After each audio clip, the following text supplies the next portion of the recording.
votre instructeur pour la mission d'aujourd'hui. Vous êtes les bienvenus à Cortex Virtual, une petite agence spatiale mandatée par l'ESA et par la NASA qui a pour but d'envoyer des gens dans l'espace. Et vous avez été choisis, vous et personne d'autre, à savoir l'équipe Orion, pour accomplir une mission de routine qui devra bien se passer. Ou en tout cas, c'est ce qu'on espère. À Cortex Virtual à Annemasse, le ton est donné. Vous voilà plongé dans l'univers des astronautes de la NASA. Dans cet escape game d'un nouveau genre, le but n'est pas de s'échapper d'une pièce, mais bien de réussir une mission en équipe. Vous mettez d'abord la visière sur vos yeux, le reste du casque derrière sur votre tête et vous avez à l'arrière une vis de serrage qui vous permettra, comme son nom l'indique, de régler le serrage du casque sur vous, le but étant que vous soyez les plus confortables avec le matériel. Vous aurez également à votre disposition une paire de manettes qui ressembleront donc à celles-ci et qui représenteront vos mains dans l'expérience. Vous l'avez compris, ici, tout est une question de réalité virtuelle. Direction donc pour chaque membre de l'équipage, son poste de travail ou plutôt une petite salle dans le noir.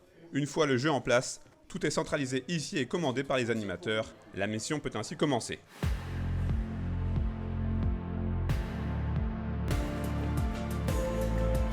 Complètement immergés dans l'univers spatial, les joueurs et les joueuses oublient tout ce qui les entoure. Et après 45 minutes, c'est la libération et la victoire pour ce petit groupe qui s'en est assez bien sorti. C'était génial, on s'est bien marré, c'était assez dingue dans le sens où c'est vraiment bien fait.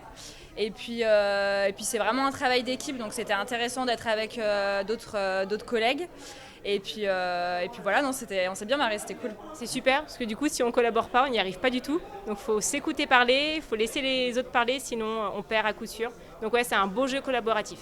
À l'origine de cet espace, pas comme les autres, Fabien Robineau, cet ancien chercheur en neurosciences à Genève, a cherché à lier son ancienne activité et le côté cohésion de groupe. On essaye que les gens aient un épanouissement, disons, par leur pouvoir créatif et leur pouvoir créatif collectif. On essaye de plus en plus de se rapprocher de sensations réelles, même si ça reste de la construction virtuelle.